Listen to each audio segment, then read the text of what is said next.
Вітаю, шановне спадарства. Першае выданне праграмы «Белсадзум» у новым 2025 годзе. З вами па-ранейшаму Вітал Ціўчык. І сёння ў нас.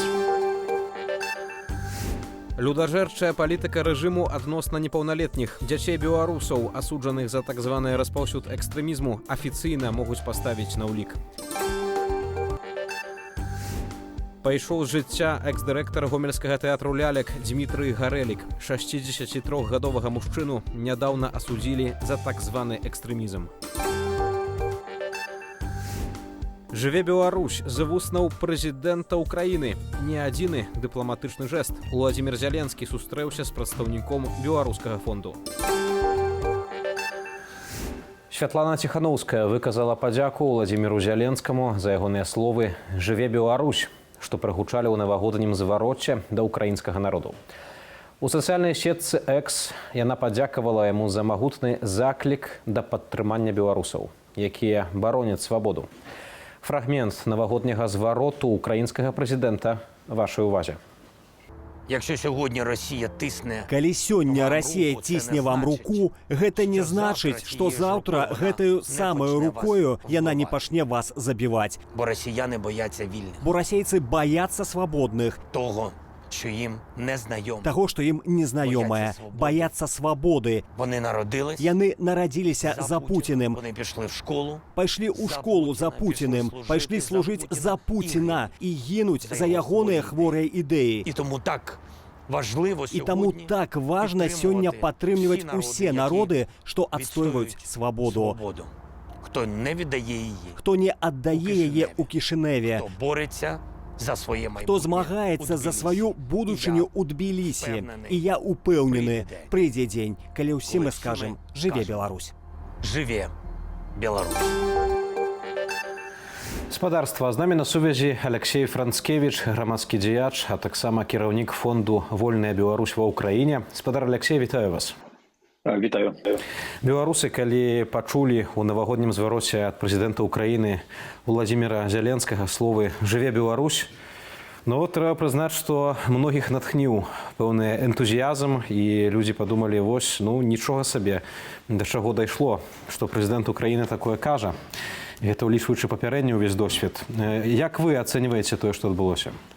Ну, гэта вельмі цудоўна, гэта вельмі своечасова і вельмі патрэбна для беларусаў не толькі ва ўкраіне, але для беларусаў і ў Беларусі, і для беларусаў, якія на сённяшні дзень знаходзяцца за мяжой.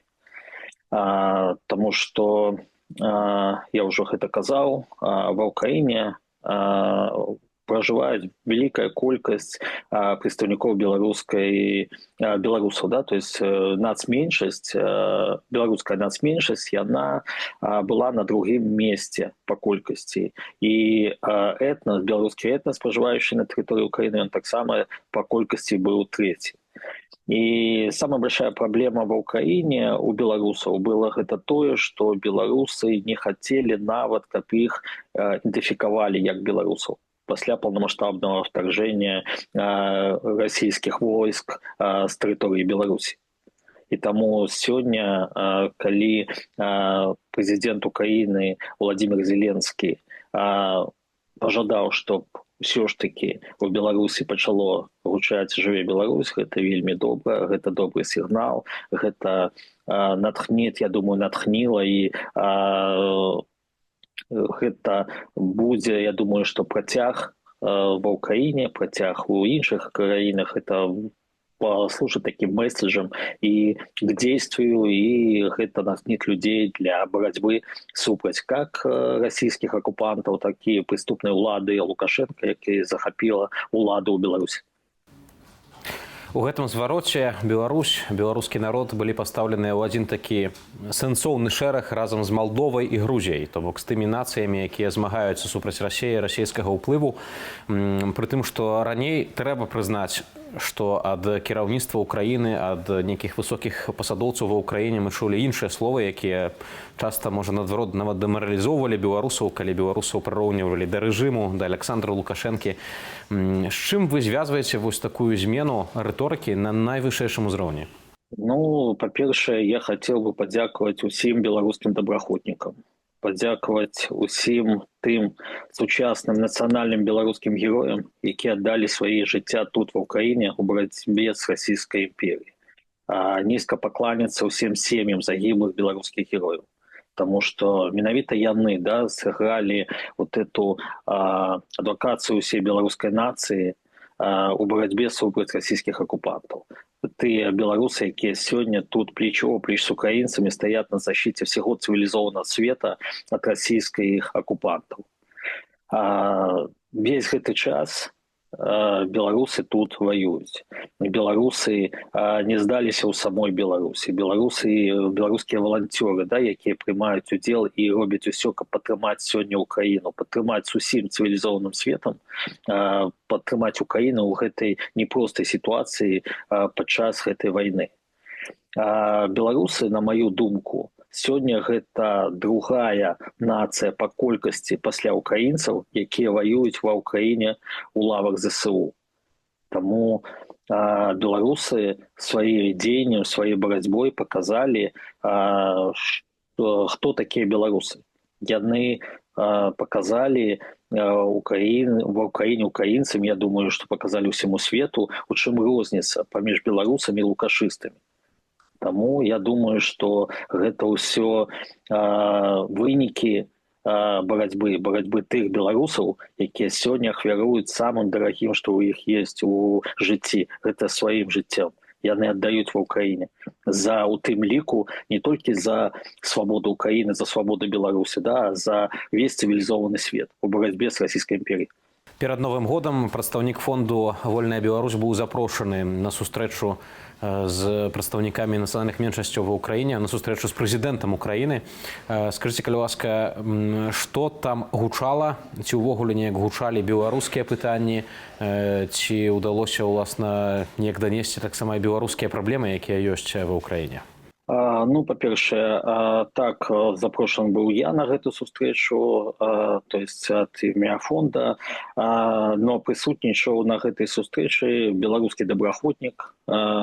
Я лічу, што гэта знаменательна, то есть мы вырашылі паслаць беларускага добраахвотніка, чалавек, які ўзнагароджаны баявымі ўзнагародамі, мае 4 ўзнагароды дзяржаўныя, чалавек, які 2 гады прайшоў праз усе гарячыя кропкі, точкі тут ва ўкраіне.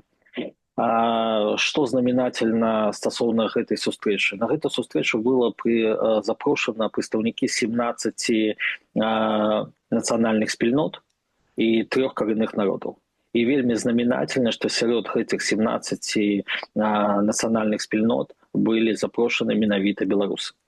То есть беларусы, якія удостоіліся такой павагі і чесці знаходзяцца на гэтым мерапрыемстве, якое арганізоўваў офіс прэзідэнта, дзе быў выступ Зеленскага, дзе Зеленскі падзякаваў усім прадстаўнікам спільноты за еднасць, за дапамогу, дзе беларусы прымалі ўдзел у канчатковым дакуменце, дзе падтрымалі геапалітычны выбар Украіны, гэта НАТО, гэта Еўразвяз.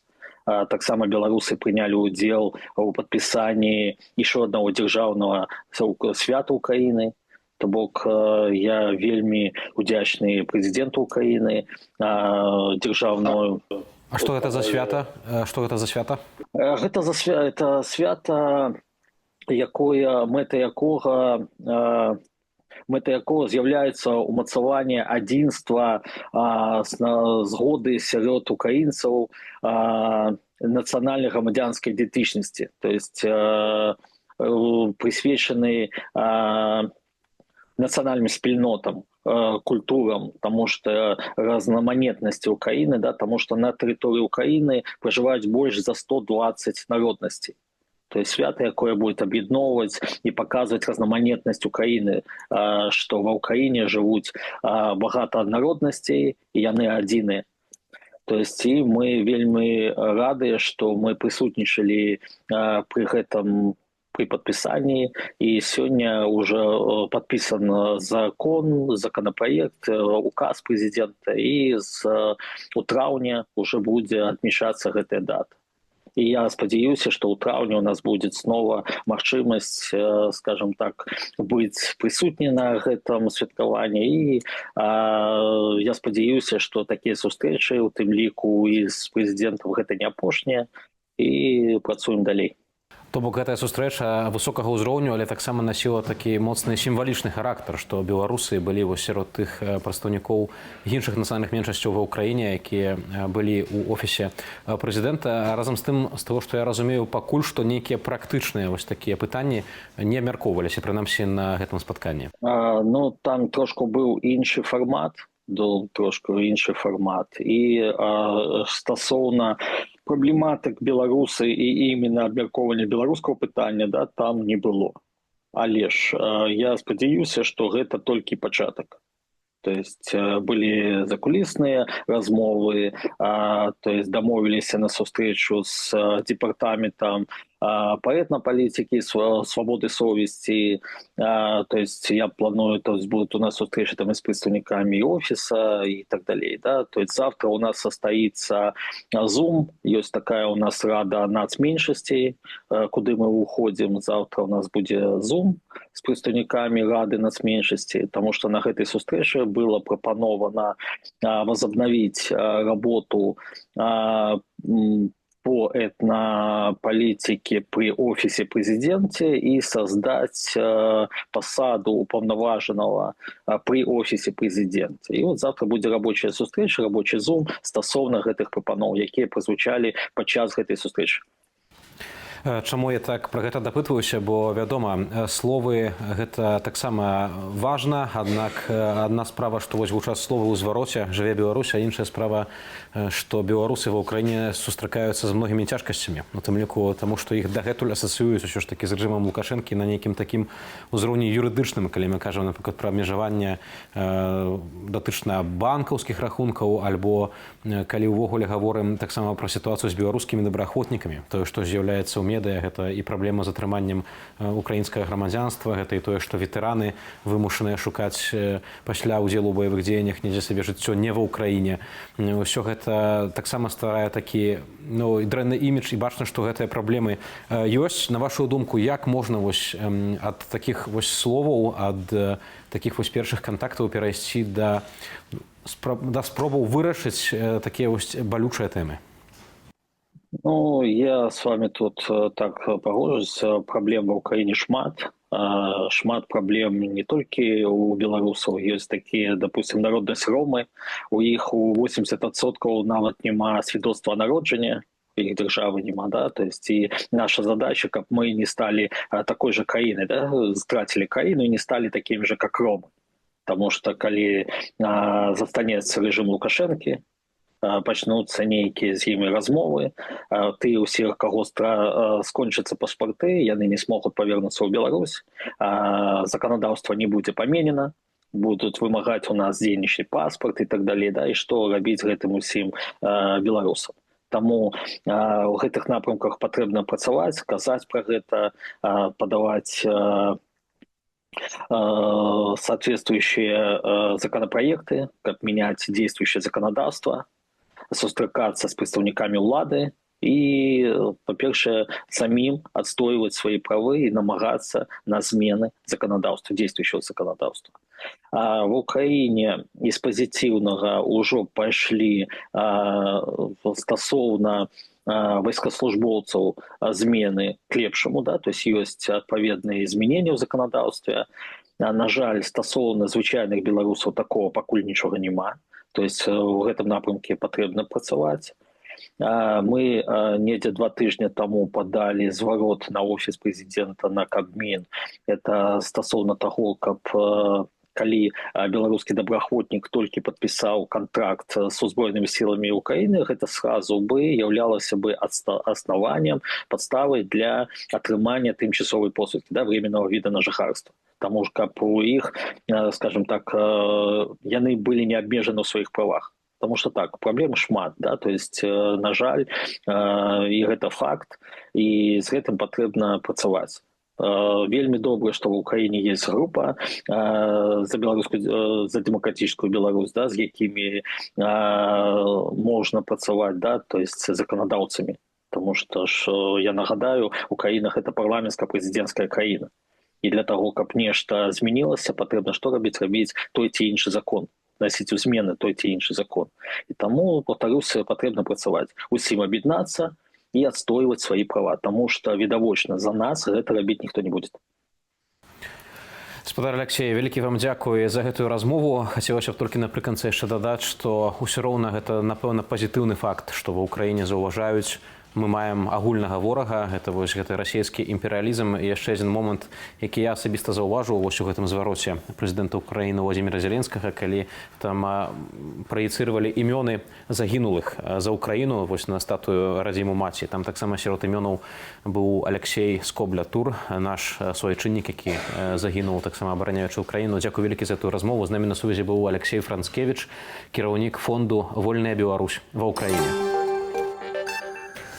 У Беларусі будуць судзіць 5 былых сілавікоў.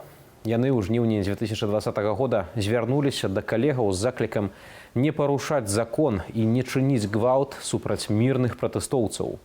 Дмітрый Удовін, Андрэй Дарожка, Вячаслаў Ільіч, Ігар Кішляк і Віталь Папроцкі займалі кіраўнічыя пасады ў міліцыі Барысава, Смалявічаў і Жодзіна. Цяпер іхныя імёны з'явіліся ў раскладзе паседжанняў Менскага абласнога суда. Ім пагражаюць вялікія тэрміны зняволення. Пра іншыя падзеі ў скароце навінаў. Памёр экс-дырэктар гомельскага тэатру «Ляляк» Дмітрый Гарэлік. Яму было 63 гады. Летась у студзені мужчыну судзілі за нібыта распаўсюд экстрэмісцкіх матэрыялаў. Невядома, у чым канкрэтна яго абвінавачвалі і які вырак вынес суд. Летась у жніўні Дмітрыя Гарэліка звольнілі з пасады дырэктара тэатру «Ляляк». Яна да гэтага часу застаецца вакантнай. Трагедыя ў Чарнагорыі. Сама меней 12 чалавек загінулі, сярод іх 2 дзяцей. У чарнагорскім горадзе Цэтыне узброены мужчына адкрыў агонь у бары. Ён забіў некалькіх чальцоў сваёй сям'і, уладальніка бару, ягоную сям'ю і некалькіх кліентаў. Пасля чаго выйшаў на вуліцу і працягваў весці агонь па мінаках. Далей нападнік паспрабаваў учыніць самагубства і стрэліў сабе ў галаву. У выніку ён памёр у машыне хуткай дапамогі. Паліцыя пазнала нападніка як 45-гадовага Ако Мартынавіча і раней быў арыштаваны за незаконнае захоўванне зброі. У Чарнагорыі абвесцілі 3-дзённую жалобу. У Лас-Вегасе каля ўваходу ў Трамп-гатэль, што належыць бренду Дональда Трампа, адбыўся выбух электрамабіля Tesla Cybertruck. У машыне былі каністры з палівам і феерверкамі. Паводле сведак, аўтамабіль спыніўся перад шклянымі дзвярыма гатэлю. З яго пайшоў дым, а праз некалькі хвілінаў прагучаў выбух. Вынікам сталася гібель кіроўцы аўта. 7 асобаў атрымалі лёгкія траўмы. Паліцыя высвятляе, ці была гэтая падзея спланаванай акцыяй супраць Дональда Трампа або ўладальніка Тэслы Ілана Маска.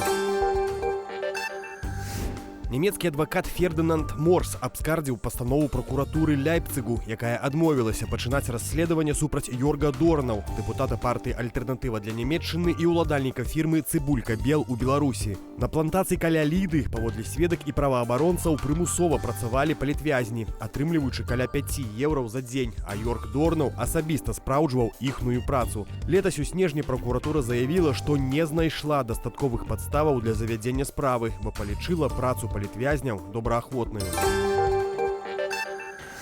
Яшчэ больш інфармацыі можна знайсці ў нашым тэлеграм-канале. Каб на яго перайсці, дастаткова навесці камеру смартфону на QR-код на вашых экранах. Калі для вас гэта бяспечна, падпісвайцеся і чытайце інфармацыю, якую рыхтуюць нашыя калегі.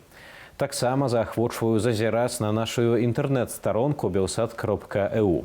Аднак перадусім памятайце пра ўласную бяспеку. Дзякую, што вы з намі. Новы год распачаўся, але рэжым імкнецца яшчэ мацней запужаць беларусаў. Гэтак паводле апублікаванай пастановы Савету міністраў цяпер сем'і, бацькі, у якіх асуджаныя паводле адміністратыўных палітычных артыкулаў, могуць паставіць на ўлік, бо яны, цытата, у сацыяльна небяспечным становішчы. Гэта азначае, што такія сем'і могуць трапіць пад узмоцнены кантроль дзяржавы, а дзяцей нават могуць адабраць у бацькоў. Сярод такіх артыкулаў распаўсюд выраб інфармацыйнай прадукцыі, якая змяшчае заклікі да так званай экстрэмісцкай дзейнасці або прапагандуе яе, а таксама дробнае хуліганства. Менавіта гэтыя артыкулы нярэдка выкарыстоўваюцца рэжымам для пакарання нязгодных грамадзянаў. Летась у чэрвені ў пералік паказнікаў сацыяльна небяспечнага становішча ўжо дадалі наяўнасць у сям'і так званых дармаедаў. Прытым для гэтага дастаткова, каб прынамсі адзін з бацькоў не меў працы больш за 3 месяцы. З намі на сувязі Алексей Лявончык, сузаснавальнік фондаў BuyHelp і BuySol. Спадар Алексей, вітаю вас. Добрый день. Пабачылі мы гэтую пастанову Савету міністраў, дзе практычна адкрытым тэкстам гаворыцца, што цяпер можна прызнаваць сацыяльна небяспечнымі сем'і, у якіх бацькоў судзілі паводле адміністратыўных, нават не крымінальных, а адміністратыўных артыкулаў, такіх як, напрыклад, распаўсюд альбо заклікі да экстрэмісцкай дзейнасці, дробнае хуліганства і так далей.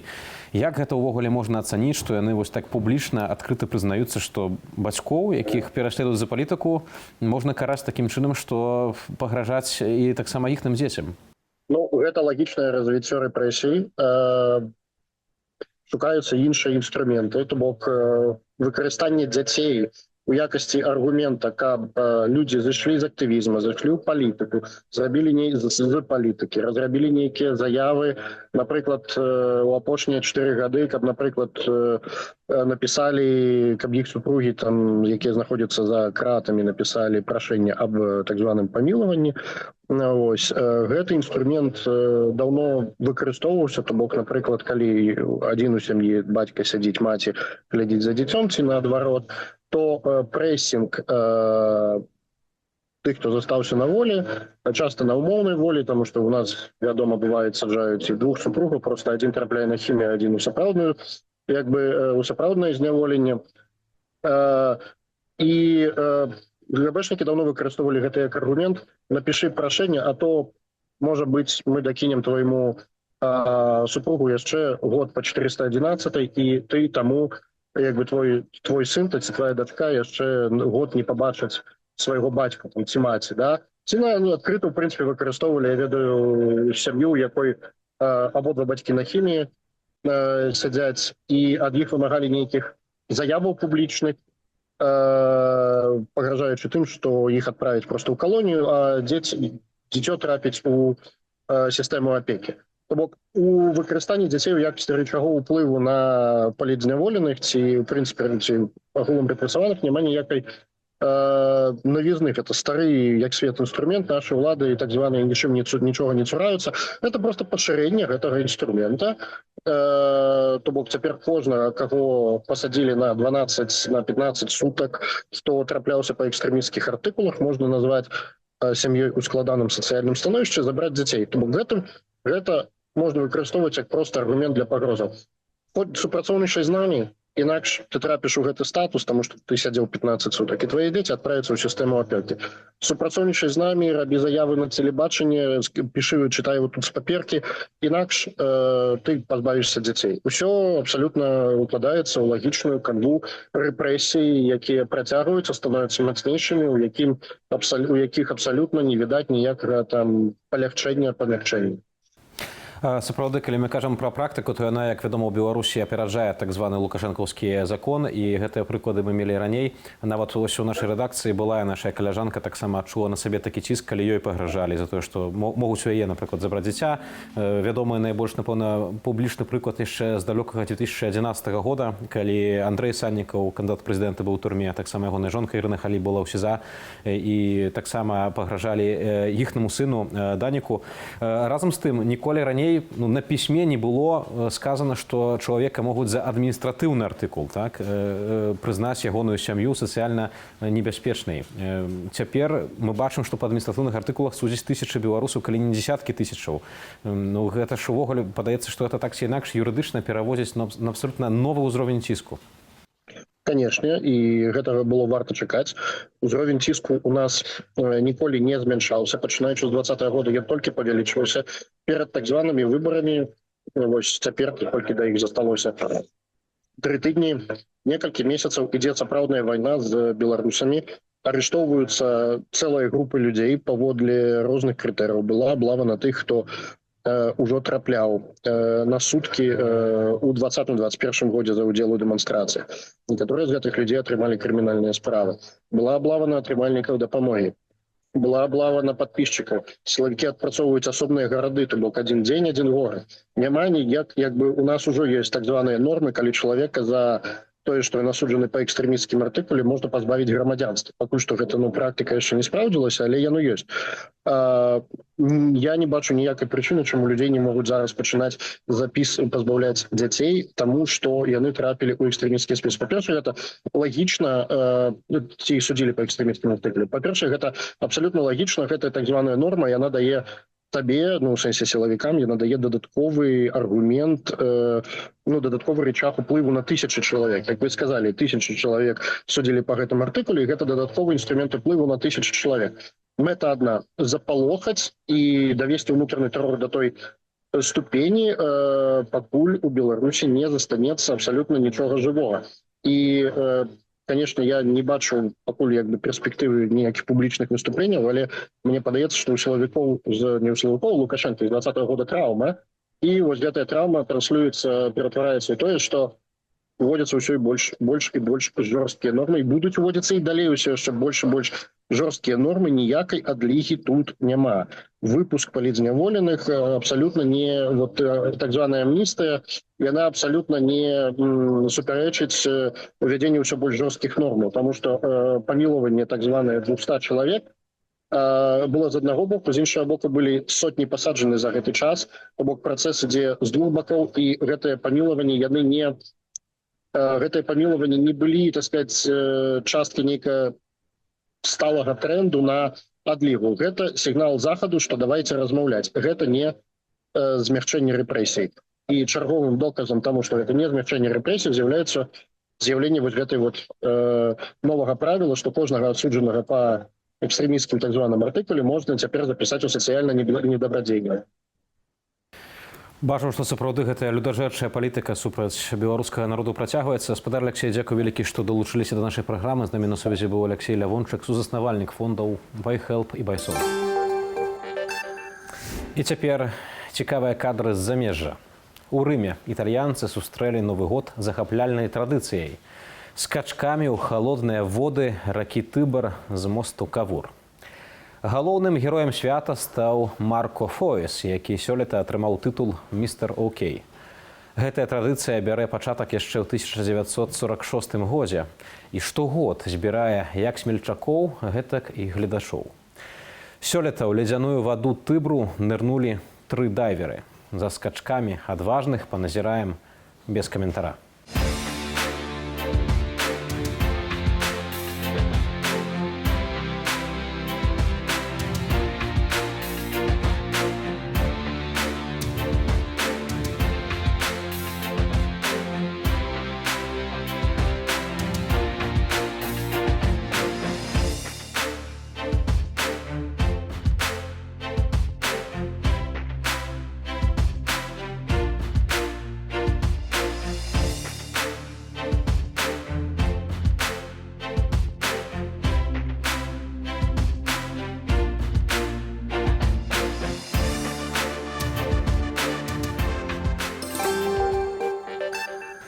Спадарства, калі для вас гэта бяспечна, падпісвайцеся на наш YouTube канал Белсат Ньюс, стаўце ўпадабанні і каментуйце. Свабоды і міру нам!